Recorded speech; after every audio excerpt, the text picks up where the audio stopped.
নমস্কাৰ আজি আকৌ বহিছো আপোনালোকৰ কাষত কথা পাতিম বুলি যোৱা 3 তাৰিখে মোক যেটো সন্মান দিলে তাৰ পিছত ব্যক্তিগতভাৱে হওক ফোনেৰে হওক বা ফেসবুকৰ পোষ্টত কমেন্টৰ যোগেদিয়ে হওক মোক বহুত শুভেচ্ছা জনাইছে সকলোৰে ওচৰত চিৰকৃতজ্ঞ বিশেষকৈ চিৰকৃতজ্ঞ সদিচ্ছাৰ কাষত আজি বা 5 বছৰ আগতে মই যেটো সময়ত মই ঘৰৰ পৰা ওলাই গৈছিলো ৰাইজৰ মাজলে লৰা ছোৱালীৰ মাজলে কাম কৰিম বুলি পেলাই তেতিয়া মই ভাবা নাছিলো যে মই কেতিয়াবা বটা পাবলৈ ইয়া কাম কৰিছো কৰি আছো আজি 5 বছৰে বহুত কিবা কৰিছো বুলি মই ভাবা নাই যেতিয়া প্ৰথম ওলাই গৈছিলো মই গ্ৰন্থক লৈ কৰিছিলো তাৰ পিছত মই প্ৰকৃতিক লৈ কৰিছিলো প্ৰকৃতিৰ পিছত পুনৰ আকৌ গ্ৰন্থৰ মাজত আকৌ সোমাই পৰিছো যেতিয়া মই কাম কৰি আছিলো মই জিয়াই থাকিবৰ কাৰণে এটা পথ বিচাৰিছিলো কেৱল কৰি আছো নীৰৱে কৰি আছো ভাবা নাই যে বহুত ডাঙৰ কিবা কাম কৰিছো যিদিনা সদিচ্ছাই মোক মানে অফিচৰ পৰা তেওঁলোকে মোক জনাইছিল সমাজসেৱা বটাটোৰ কাৰণে তেওঁলোকে মোকেই পছন্দ কৰা বুলি তেতিয়া মই এটাই কৈছিলো যে মোৰ কাম কৰিবলৈ এতিয়াও বহুত বাকি আছে কিন্তু তেওঁলোকে কৈছে যে নাই কামৰ কোনো শেষ নাই তুমি এটো বটা পাবৰ কাৰণে যোগ্য মই বহুত সময় বাকৰুদ্ধ হৈ গৈছিলো কিয়নো ভালো লাগিছিল কিয়নো যেতিয়া মানুহে এনেকুৱা ধৰণৰ কিবা এটা মানুহ উৎসাহ পায় কাম কৰিবৰ কাৰণে আৰু বহুত উৎসাহ পোৱা যায় বটা মানে উৎসাহ হিদিনাৰ অনুষ্ঠানটো পাৰ্বতী বৰুৱা বাইদেউ কৈছে আমাৰ নিচিনা মানুহবিলাকে বটা পাবৰ কাৰণে এই কামবোৰ আমি নকৰো মোৰো বটা লৈ মোমেন্টো লৈ মইনো কি কৰিম যে মোৰ পৰিয়ালটোৱে মানে মোৰ মোমেন্টো চাই কিবা সংৰক্ষণ কৰিব গৰ্ব কৰিব তেনেকুৱা কোনো কথা নাই কিন্তু কেতিয়াবা কি হয় আমিও কেতিয়াবা কাম কৰি থাকোতে মানসিকভাৱে কেতিয়াবা অলপ ভাৰাক্ৰান্ত হওঁ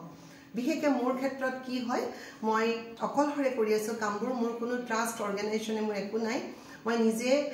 মানে প্ৰিয়াংকি and aspiration bring joy to life এটা নাম দি কাম কৰি আছো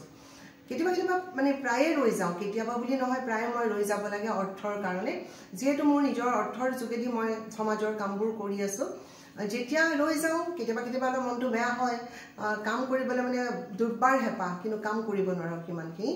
তেনেকুৱা এটা সময়ত যেতিয়া কোনোবাই মোক এনেকুৱা ধৰণৰ মৰম দিছে মোৰ কৰিবলৈ যথেষ্ট মানে আৰু ইচ্ছা গৈছে যে মই কাম কৰিব লাগিব কাম কৰিব হলে নিজৰো মোৰ আয়টো বৃদ্ধি কৰিব লাগিব কিয়নো সমাজত কাম কৰিব হলে বিনা পইচাত আমি কাম কৰিব নোৱাৰো কোনেও সমাজত কাম কৰিব হলে অৰ্থৰ যথেষ্ট প্ৰয়োজন এডাল গছ লগাবলৈ মানুহে ভাবে গছ এডাল পুতি দিলো শেষ আৰু পিছৰ মানে গছ এডালৰ ফল ফুল দিব একদম মিছা কথা এডাল গছৰ লগত মিনিমাম 5,000 টকা খৰচ হয় মই নিজে গছ লগাইছো মই যেতিয়া গছবোৰ লগাই আহিছিলো বহুতে মোক এটাই প্ৰশ্ন সুধে কিমান ডাল গছ লগালা কিমান ডাল আছে তোমাৰ কিন্তু মই ৰিপ্লাইটো কাকোৱে নিদো কিয় নিদো ৰাজহুৱা স্থানত গছ লগাইছো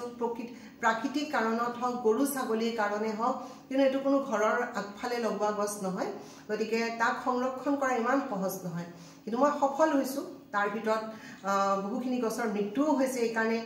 প্ৰাকৃতিক কাৰণত মৰিছে প্লাস তাতে কেতিয়াবা কি হয় কিছুমান অনুষ্ঠান হয় যত মানে মেলা বা এনেকুৱা ধৰণৰ এৰিয়াত অলপ মানে গৰমত মানে প্ৰদূষণৰ কাৰণে হওক গৰমৰ কাৰণে হওক কিছুমান গছ মৰি যায় কেতিয়াবা সেইকাৰণে খুব দুখু লাগে যে এটা সন্তানৰ নিচিনাকে মই পুলিবোৰ প্ৰতিপালন কৰিছো আৰু যি নহওক মই যেতিয়া এই কামবোৰ কৰিছিলো মই কেতিয়াও সামাজিক মাধ্যমতো হওক ইমান মই মোৰ ভিডিঅ' শ্বেয়াৰ কৰা নাছিলো কিন্তু মোৰ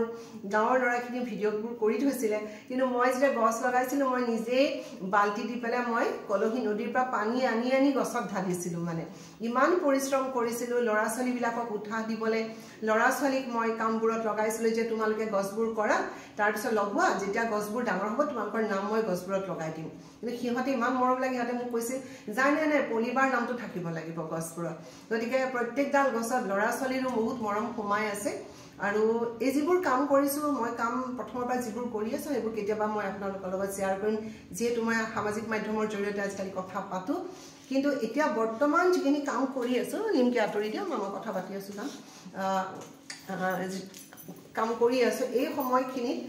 মানে সমৰীয়া ৰাইজে যদি মোক এখিনি সুবিধা নিদিলেহেঁতেন মই কেতিয়াও কৰিব নোৱাৰিলোহেঁতেন গতিকে সমৰীয়াবাসীৰ কাষত মই চিৰকৃতজ্ঞ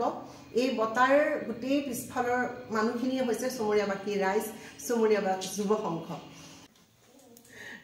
কেমেৰাটোৰ ফ্ৰণ্টত যেতিয়াই বহু সিহঁতৰ নাটক বহুত আৰম্ভ হয় এখন চকী 3টা আৰু এটা তলত বহি আছে মোৰ নিজৰ গাটো থবলৈও ঠাই নাই ভালকে কথা এটা পাতিবলৈও শান্তি নাই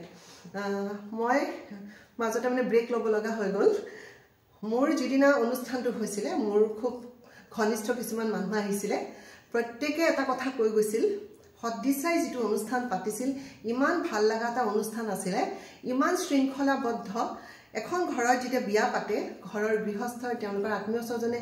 যিখিনি আলহীক অতিথিক আপ্যায়ন কৰে সদৃশাৰ প্ৰত্যেকজন কৰ্মী তেওঁলোকৰ এটা টিম ৱৰ্ক হয় যিখিনি তেওঁলোকে মানে শুশ্ৰূষা কৰিছিল মানুহক এটো মানে সঁচাই ক'বলগীয়া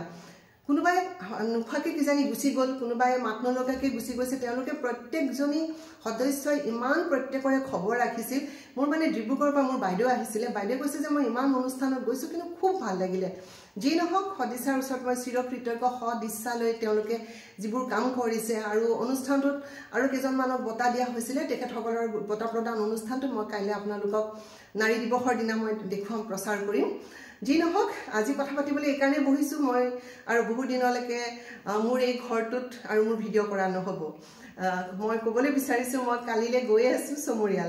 চমৰীয়াত যিহেতু মই এটা ঘৰ লৈছো তাতে কিছুদিন থাকিম মাজে সময় আহিম কিন্তু এবাৰ অলপ দীঘলীয়াকৈ মই গৈ আছো কিয়নো ৰাজহুৱা স্থানত কাম কৰিলে গুৱাহাটীৰ পৰা থাকি মই কাম কৰিব নোৱাৰো বিশেষকৈ লাইব্ৰেৰী এটা যেতিয়া খোলা যায় লাইব্ৰেৰীত কিতাপ থলে আলমাৰী দুটামান থলে লাইব্ৰেৰী নহয় আৰু তাৰ কাৰণে ল'ৰা ছোৱালীৰ লগত বহিব লাগিব বহুত কথা ল'ৰা ছোৱালীৰ মাজত কিতাপৰ প্ৰতি আকৰ্ষণ আনিবৰ কাৰণে মই গুৱাহাটীৰ পৰা থাকি কামখিনি কৰা সম্ভৱ নহয় সেই কাৰণে ভাবিলো মই ঘৰ এটা লৈ লওঁ কোভিডৰ মাজতো মই আছিলো তেওঁলোকৰ তাত আৰু এই চাৰিটা ল'ৰা ছোৱালীক মই গুৱাহাটীত থৈ মই তাত থাকাটো সম্ভৱ নহয় যেটো মোৰ ঘৰত কোনোৱে নাই মোৰ ইনফেক্ট ইহঁতক চোৱা চিতা কৰাও কোনো মানুহ নাই মই সকলোবোৰ নিজে কৰিব লাগে সেইকাৰণে ইহঁতকো লৈ যাওঁ গৈ পেলাই তাত মই শান্তিৰে কামবোৰ কৰিব পাৰিম আৰু তাৰ পৰাই মই আপোনালোকৰ লগত ভিডিঅ' যোগে যোগাযোগ হৈ থাকিম পৰিৱেশটো খালি সলনি হ'ব মহানগৰীৰ পৰা মই গৈ আছো চমৰীয়ালৈ শেষত আপোনালোকৰ ওচৰত ক্ষমা বিচাৰিছো মোৰ ভিডিঅ' চাই আপোনালোকে নিজৰ যথেষ্ট মূল্যৱান সময় খৰচ কৰি মোক কমেণ্ট লিখে কিন্তু মই সময়মতে ৰিপ্লাই দিব নোৱাৰো কিয়নো দেখিছে চাৰিটা ল'ৰা ছোৱালীৰ মাক ধেমালি কথা নহয় চাৰিটা ল'ৰা ছোৱালী তাকো মানে কোনোৱে নাই সব নিজে কৰিব লাগে গতিকে এই চাৰিটাক সম্ভালি মোৰ মানে এনেকুৱা হয় যে কেতিয়াবা মানে সঁচাই ভাগুৰি পৰো মানে তেতিয়াবা হাতত মোবাইলটো লৈ কমেণ্টৰ ৰিপ্লাই দিম বুলি মোৰ মোবাইলটো হাতত লৈ থাকোতেই টোপনি আহি যায় মোৰ মানে মনে কয় আপোনালোকে বেয়া নাপায় আৰু আপোনালোকৰ এই মৰমখিনিলৈ মই গৈ থাকিব লাগিব আৰু যেতিয়া মই সময় পাওঁ সকলোৰে কমেণ্টখিনি মই কেতিয়াবা উলিয়াই ৰিপ্লাই দিবলৈ চেষ্টা কৰোঁ একেবাৰে শেষত পুনৰ ক্ষমা বিচাৰিছো লগ পাম নতুন ভিডিঅ' লৈ